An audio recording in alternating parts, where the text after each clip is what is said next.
Hello everyone, I am Zeo and welcome to my playthrough of Terror of the Vampire, made by Scavenger, EHCB, and Samuel, released in 2017. Won a decent amount of awards for the, with Adventure Game Studios. This was made in Adventure Game Studios, and let's give it a crack. I don't think I need an introduction too much. First thing I noticed upon setting foot in a vaguely Eastern European village was the chill that permeated the night air, uncharacteristically of such a stormy night. It was in these harsh conditions that the myth of the vampire first sprung up, and like a crawling weed began throttling the imaginations of the undeveloped minds.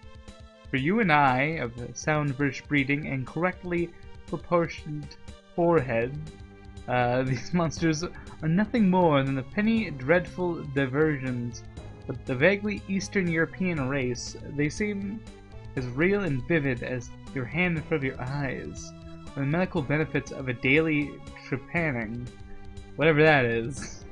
What leads these poor souls to harbor such illusions? What shadows have such flight of fancy cast over the development of these civilizations? And most importantly, is it possible that by applying modern treatment, they might be cured of these deviant notions? That, dear reader, is what I had come here to find out. I, a badger with a ponytail.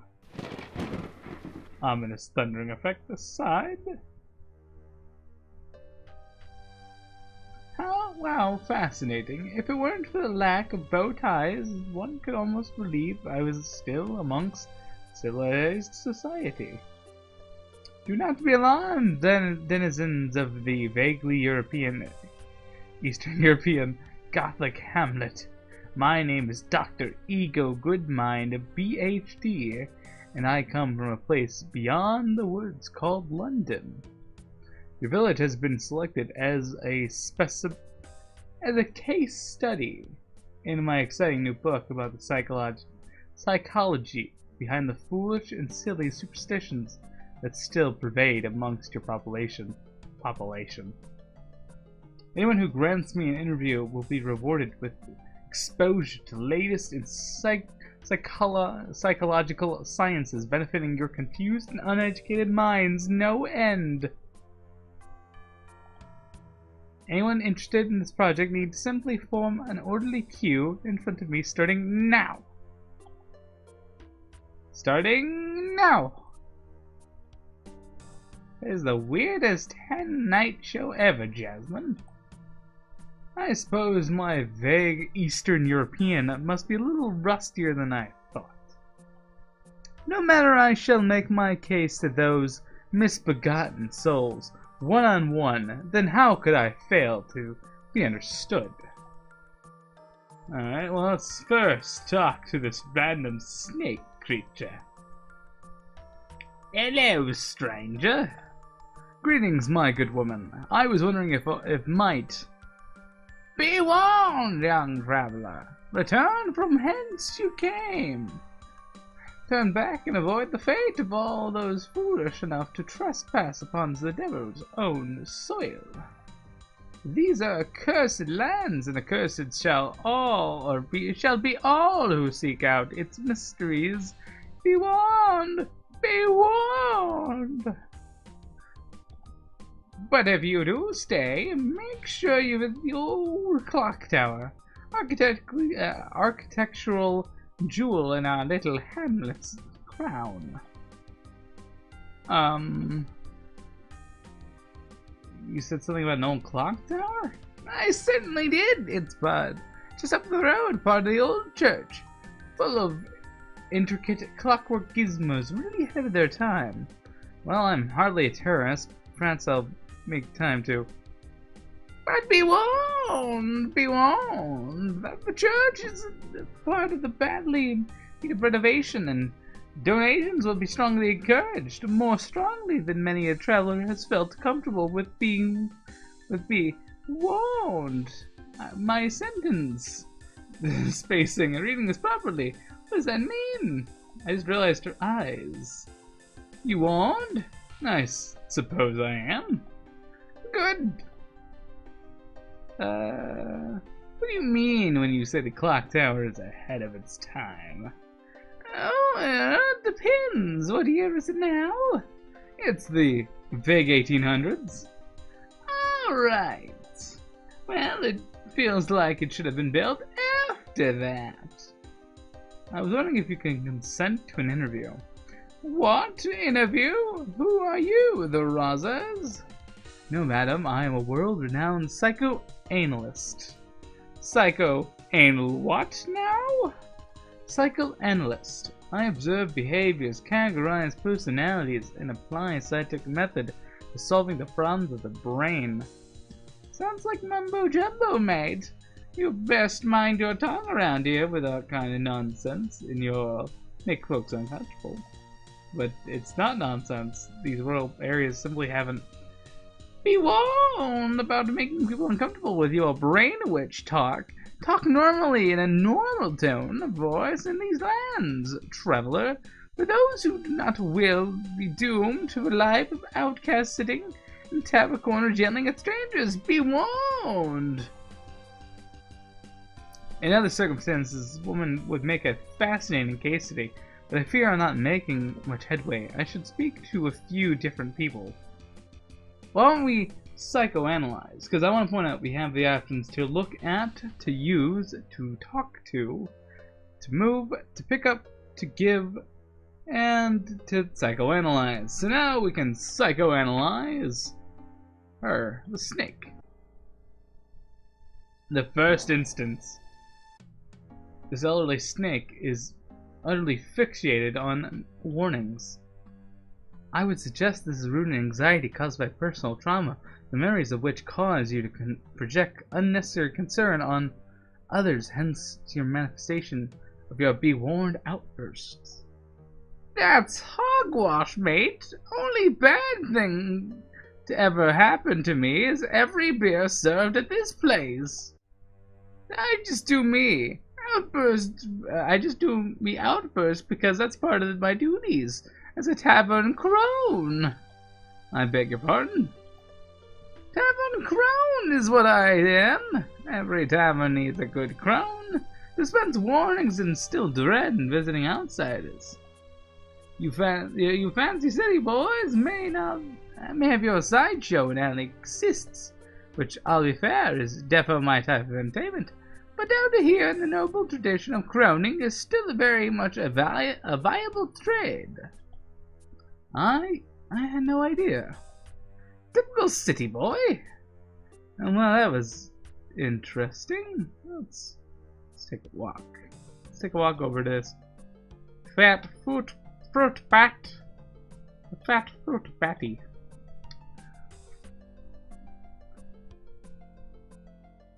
What was your reasoning behind employing a tavern crone? We don't employ her. So we don't. She's just a regular. Tavern crone's not a real thing. You didn't tip her, did you? Could I have a moment of your time for an interview? Sorry, boyo, you've caught me on the clock. So you have. Afraid I'm too busy to indulge you. What are you busy doing, if you don't mind me asking? You offend me, boyo. Isn't it obvious I'm an innkeeper of this establishment? So I am. I'm keeping the inn, keeping the peace, keeping calm, and carrying on. You certainly have that carrying on down pat. Ignore him. He's upset because he misses our son. So he is. Went to university. He did. Left old Bexley here to run the place by himself. Well, there's no reason my husband couldn't help behind the bar, of course. Delirious he is with his loneliness, saying the daftest things. How can I help behind the bar and sit here keeping vigil? Ah, yes, I forgot to mention, I also keep vigil. So I do. I think it's vigil. Vigil? I don't know.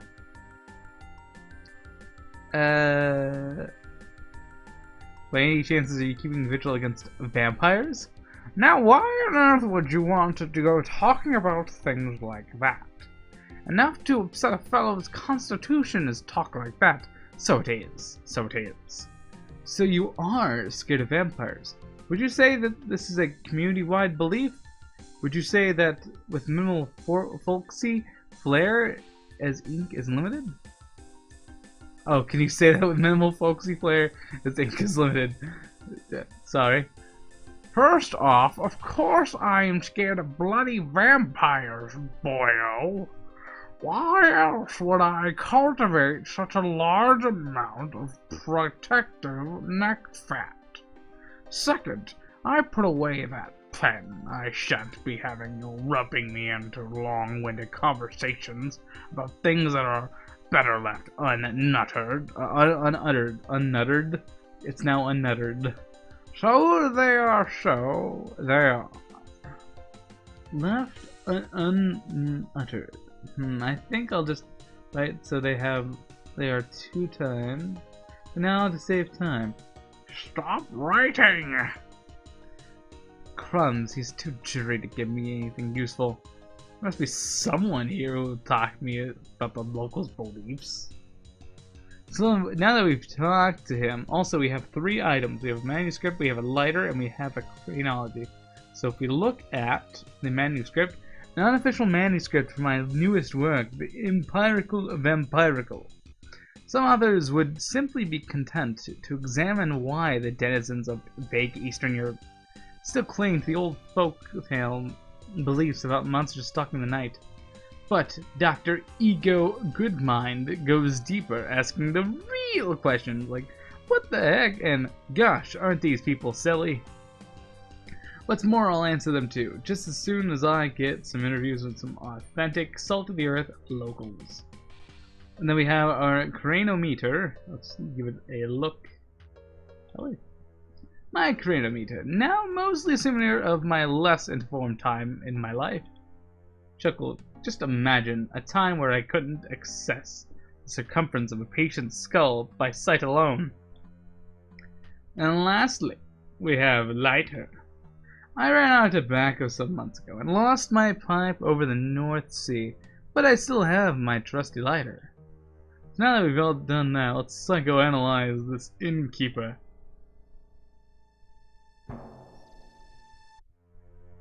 Beneath his exterior, substantially,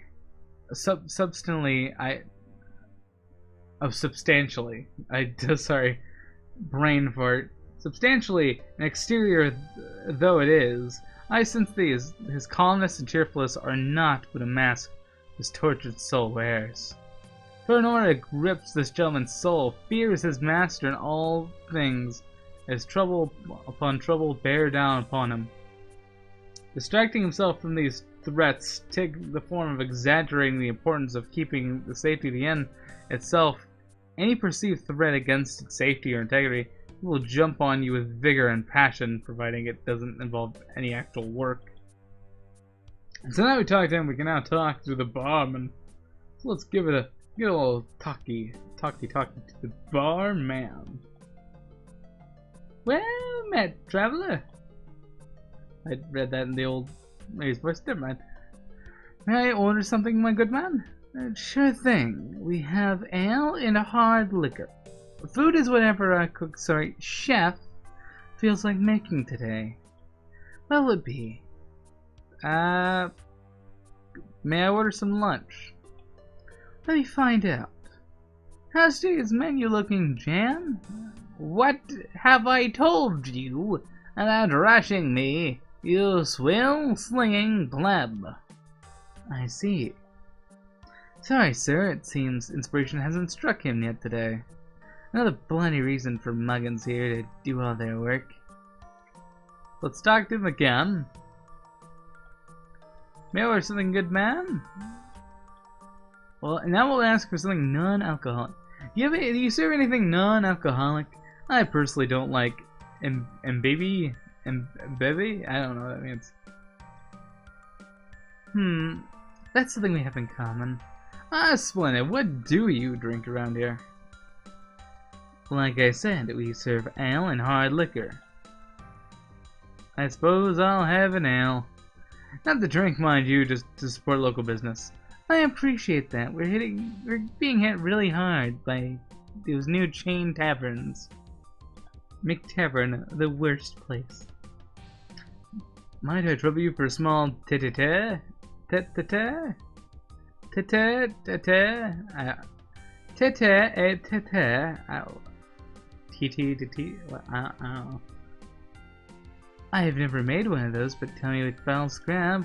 Oh no. No, sorry. You misunderstood. I was hoping to sit down and have an in-depth interview with you about... I'll be right with you, love. Hang on there. Sorry, I have serving paying customers. Maybe ask someone else to chit-chat with you? My husband over there is not busy. Ever. You running this place alone?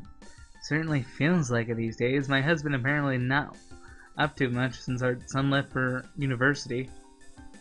Our chef only works here when he feels like it, and our son is, well, at university. Sorry, were you here to order something, or... Nah. Let's go to the university in a bit. That's not important at the second. Now let's see. What else do we have to interact with them? We have bottles, we have a sign. Let's look at the sign, shall we? Tavern rules. Rule 1, no talking about vampires. That's a lot of rules there. Okay, let's look at the certificate, shall we? The health certificate appears to be written in soy sauce and stamped with ketchup. We're a do-it-yourself kind of business. Well, that's one way of putting it, I'd say. Fair enough. Let's move out of here. Let's move to the exit. Let's go to the back room. I think we've exhausted most of our options here, so I'll be looking at a few things first. Let's start with the throw rug. I think my next book on abnormal psyches should be about whatever soul thought these rugs would make great interior design choice. Let's see, we can also look at the throw rug in general.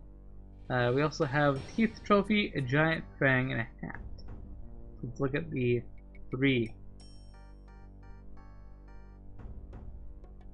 A set of fanged teeth, framed with ruby red lips. The lips are constructed from wax with gratitude of the sculptor whose wife I slayed. Sounds ghastly. I don't really have a voice for it. No, what sounds ghastly is the song it used to sing when you pressed the button. Don't worry, I long ago destroyed the button. Again, I don't really have a voice for the vampire hunter. Here's a trophy from slaying rare giant vampires, over 40 feet tall. My word, what kind of battle was that? Will tell you one thing, the stakes had never been higher. I don't have a lot of voice range, do I? Then aside, let's do the hat. Interesting enough, this is not a trophy from Vampire Fight. Am one of few people in line of work since Dark Ages to face bona fide dragon. I think I'll stick with that, boys. Tell the truth, was not a threatening encounter. It offered to draw me sketch, then get embarrassed about drawing skills, and drop hat is leaving. Also, no one believed that this trophy of dragon. Hattie, they say. Why you say detective or door-to-door salesman or male rights activist? I will always know. Now we've done all of that, we can now talk to the vampire hunter. We even could have before, but he's the way. This is a cozy little nook. I would personally prefer a more cranium nook. How to say so? I can't go in and voice is too easily. Yeah. Could I have a moment of your time for an interview? Time is not free. Small man, you have vampires you want to hunt? Oh, so this extraordinary. You believe that you hunt vampires. Why, this is Have you hurt people you believe to be vampires? It would be fantastic if you had. I mean, obviously not. It would make dangerously deranged, but that's what would make you such a compelling as a subject. I word lib occasionally, ad lib. Hey, what are you writing, you rival vampire hunter? You here to write down trade secrets? Oh no, madame. I am in quite a different line of work. Oh, so you're a werewolf hunter, Scab. Looking to branch out. Get out of here. Blast, I don't think she'll talk to me again. Damn it, Blast, I've spoke to every well-lit patron in this place, and none of them was willing to talk to me for my book. I'm loath to give up, but I feel like I might be trying to move on. Now that we're done, let's psychoanalyze this vulture. Even before I spoke to her, it only took a mere glance at the vaguest direction where her eyes were to read her character. This is a hard and ruthless individual lacking in all empathy, compassion, and basic table manners. Approach with caution.